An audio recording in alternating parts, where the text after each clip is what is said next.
हरि ओम बेटा, हरि ओम।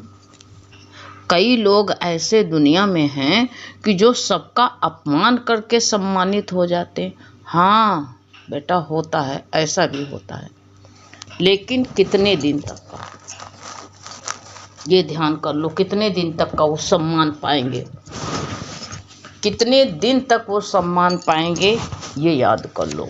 ऐसा देखा जाता है कि दूसरों को धोखा दे करके, गलत रास्ता अपना करके अमीर बन जाते हैं। ऐसा है, अमीर बन जाते हैं और गाड़ी बंगला अन्य सुविधाओं से भरा वैभवपूर्ण जीवन व्यतीत करते हैं। ऐसा भी देखा जाता है, ऐसी बात नहीं है।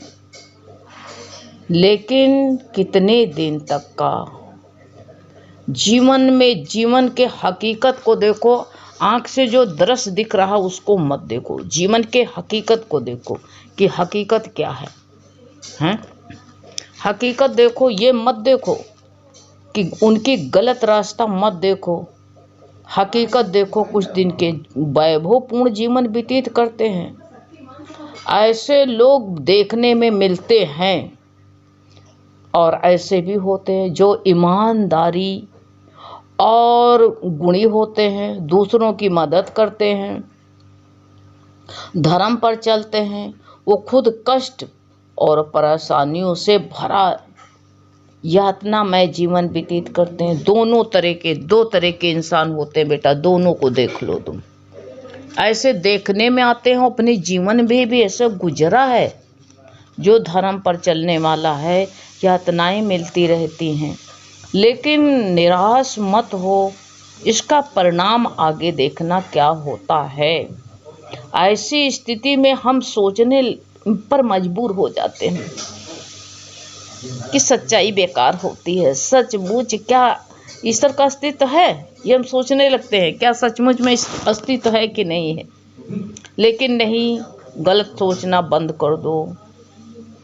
पर ये कहते हैं कि यहाँ हम सिर्फ वर्तमान स्थिति को देख रहे हैं। ये सोच लो, वर्तमान स्थिति को, अभी वाली स्थिति देख रहे हैं। अभी जो आंख से दिख रहा है, और आंख का दिखता हुआ भी सही नहीं होता बेटे, मेरे प्यारे बच्चे। आंख का देखा हुआ भी सही नहीं होता, उसका परिणाम देखना। तो ऐसे वर्तमान स्थिति को देख रहे होते हैं हम। हमें ये गुरु कहते हैं कि बार बार हमको इसके अंदरी का, हम क्या करते हैं, हमें सहनशीलता, ईश्वर की कार्य विधियों से कहते हैं हमको कैसे कैसे कैसे कैसे क्लेश होता है, कर बैठते हैं ना, कलेश कर बैठते हैं। और ईश्वर को भी हम जो है उल्हाना देने लगते हैं। ऐसे कार्य विधियों का विशेषण करके उसे जो है भगवान को जो है उल्हाना देने लगते हैं। लेकिन समझना चाहिए कि हम आज जो लोगों की स्थिति देख रहे हैं वो उनके पुराने पुण्य हैं। सब ये तुम गुरु के वचन को एक एक जीवन में लिख लेना। पुराने पुण्य हैं या पाप के लिए ईश्वर से दिए गया पुरस्कार या दंड, अगर उनके जीवन की 15-20 साल की, अभी देख रहे हो 15-20 साल बीतने दो, क्या स्थिति होती है ऐसे अन्यायी लोगों को। 15-20 साल कहते हैं कि लंबी अवधि पर नज़र डालना तो हम देख सकते हैं कि अच्छे लोग जो होते हैं अंत में सुखी रहते हैं, और बुरे लोग जो है ये सोच लेना सजा पाते जरूर हैं, आज नहीं कल उसकी सजा जरूर मिलेगी। इतना याद कर लो। बाहर मत देखने जाओ बेटा, उनका इतना वैभवमय जीवन दिख रहा है। कहते नहीं, इतना रुश्वतबाजी करते हैं, इतना नोचते, दूसरे को सताक सुखी रहते हैं। हम जरूर कह देते बेटा, लेकिन नहीं, उधर मत देखना। 15-20 साल तक इंतजार करो। जब हम एक नारियल का पेड़ लगाते हैं, सोचो, तो रोज उसमें पानी देते हैं, पानी देते हैं, उसके कीट से उसको बचाते हैं, दवा डालते हैं, उसकी निराई गुड़ाई करते हैं, उसका देखभाल भी करते हैं, बहुत अच्छी तरीके से करते हैं ना उसको। और 7 साल लंबे बताने 7 साल तक लंबे तक का उसकी सावधानी से उसको बचाते हैं, उसको संभाल करते, देखभाल करते हैं। कितना लंबा समय है तुम बताओ। हमें पक्का विश्वास होता है कि 8वें साल से वह फल देने लगता है। 8 इतनी संभाल, इतनी उसकी केयर करनी पड़ी और वो 7 साल तक संभालना पड़ा। 8वें साल से वो फल देने लगता है इस 7 साल की कमाई में, और अगले 70-80 साल तक वो कहते हैं फल देता रहेगा। 7 साल और 70-80 साल देख लो तुम। 7 साल अगर तपस्या इंसान कर ले तो 70-80 साल उसको सुख मिलता है। और तुम निराश हो गए, अभी आंख से जो देख लेते हो वही में परेशान हो जाते हो। नहीं नहीं नहीं प्यारे, परेशान मत हो हर परिस्थिति को, तो वो 70-80 साल तक का फल देता रहता है। यही कहते हैं हमारा जो है, यही सिद्धांत भी है। क्या यही विश्वास है हमें ईश्वर पर? छोटा सा थोड़ा सा 1-2 साल तो परिस्थिति खराब हो गई तो हम निराश हो गए, परेशान हो गए, यही ईश्वर पर विश्वास करते हैं हम? नहीं, आगे जो है तुम सतत जो है अपने हिम्मत ना हारो। ये गलत होती है तुमसे, हिम्मत हारना नहीं, ये सोच लो। हमें ईश्वर पर पूरा विश्वास कर दो। तो क्या हमारा यही ईश्वर पर विश्वास है? अगर आज हमें कोई अच्छा काम करते हैं तो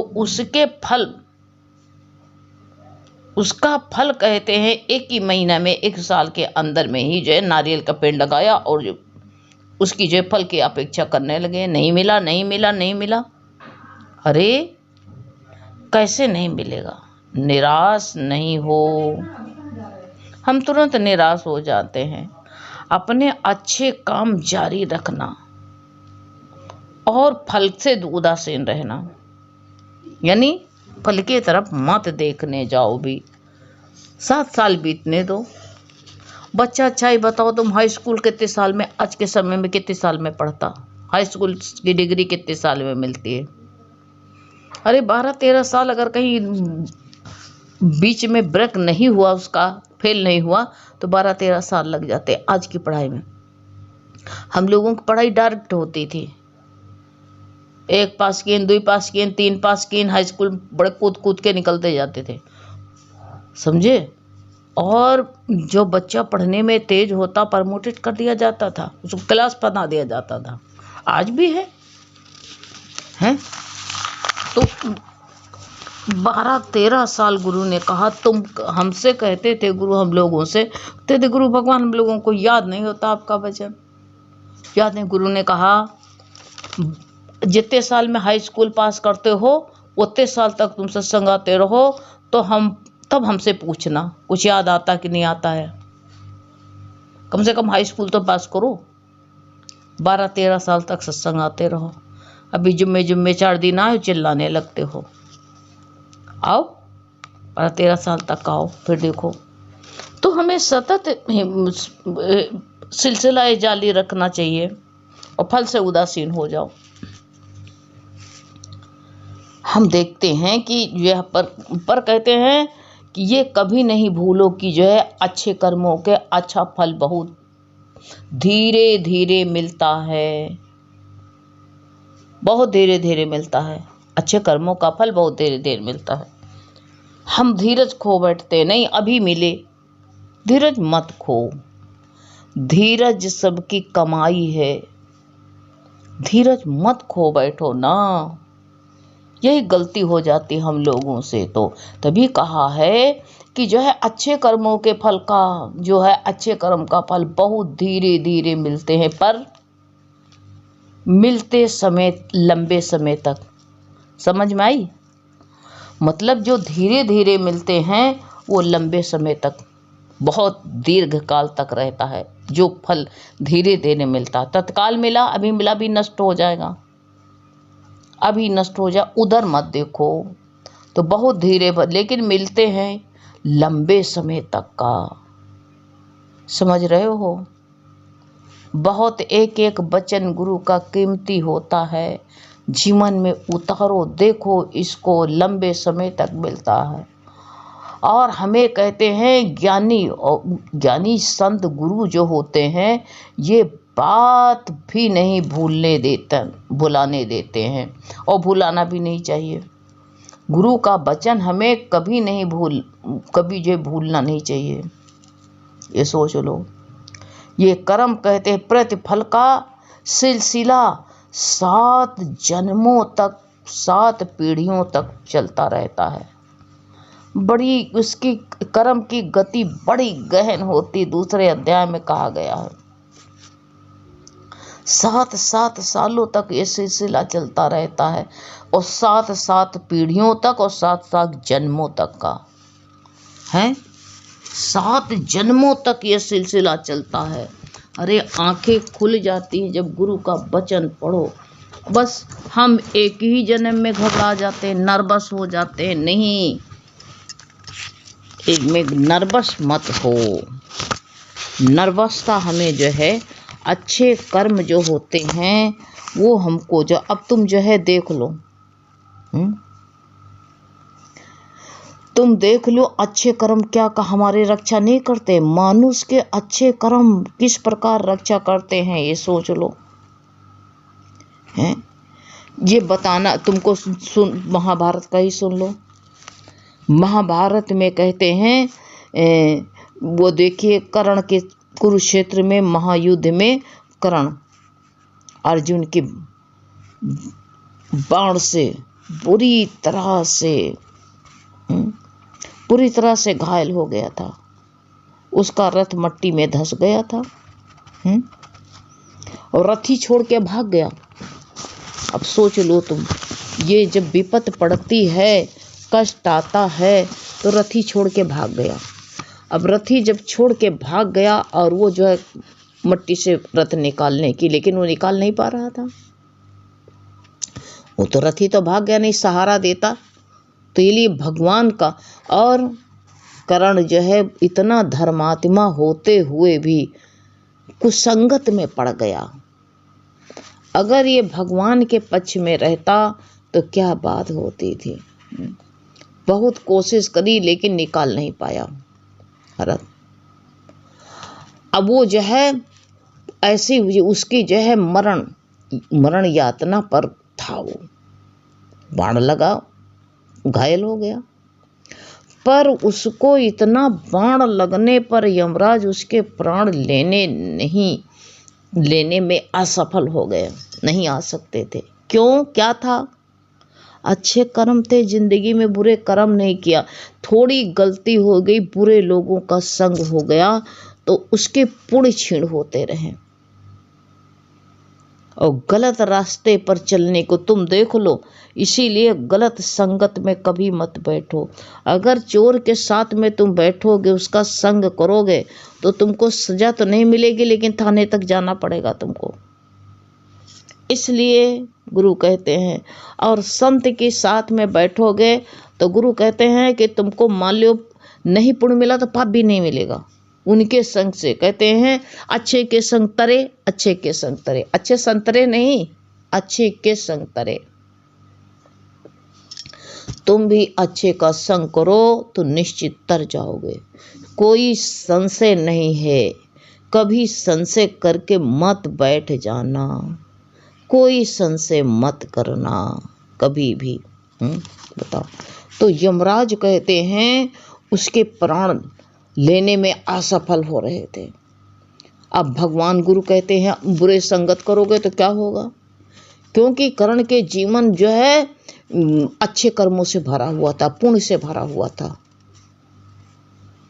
अब सोच लो तुम, धर्म की रक्षा, गुरु कहते हैं जो धर्म की रक्षा करता धर्म उसकी रक्षा करता है। कर्ण कहते हैं तब तक नहीं मर सकता था जब तक उसके पुण्य नहीं क्षीण होते, और ये पुण्य क्षीण कौन करेगा? अब तुम बताओ। जब बुरी संगत में बैठेगा तो उसका सब छीन जाएगा। नाहुस ने गलत काम किया, संतों को रथ में नांद लिया, तो उसके पुण्य सारे क्षीण हो गए।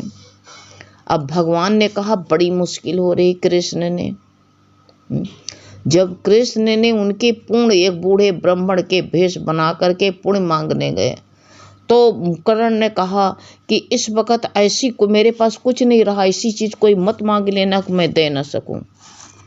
तो कहा तुमने सब कुछ जो है दिया है, अभी तुम्हारे पास में जो है वो दे सकते हो। भगवान कृष्ण ने ब्राह्मण के रूप में कहा अभी दे सकते हो। कहा हम कोई ऐसी चीज नहीं मांगना, कहा ऐसी चीज तो नहीं मांगूंगा, लेकिन तुम जो है कहा निषिद्ध नहीं मांगूंगा। अब भगवान ने उनसे कहा कि जो तुम्हारे पास में पुण्य बचा है, भी तुम तो मरण खाट पर लेटे हुए हो, और पुण्य बचा हुआ, पुण्य की राशि बची है, वो मेरे को दे दो। जब भगवान ने उनको पुण्य उनसे ले ली, और जब पुण्य लिया तब ये कर्ण का जो है उसका जो है प्राण निकालने में शरीर से तब यमराज सफल हुए हैं। ये सोच लो। तो ऐसे तुम अच्छे कर्म में लगे रहो, रोज ये दूसरे की तरफ देखने मत जाओ। दूसरा गाड़ी बंगला में चल रहा है, सुख वैभव पूर्ण सुख जीवन बिता रहा है, बिताने दो उसको। 10-15 साल इंतजार करो, देखो कितने गलत काम वाले कितने सही रास्ते पर चलेंगे। दूसरे का जो है मार लेते, घसोट लेते, एक दिन ऐसा आता महल बनवा लेते, एक दिन महल ढह जाता है। ये क्यों बोलते हो? अपनी तरफ देखो, झोपड़ी भली है ना, सुकून से रहो, मन में जो है कुंठा मत पैदा करो। हाँ बेटा ठीक है, बहुत अच्छे। हरि ओम।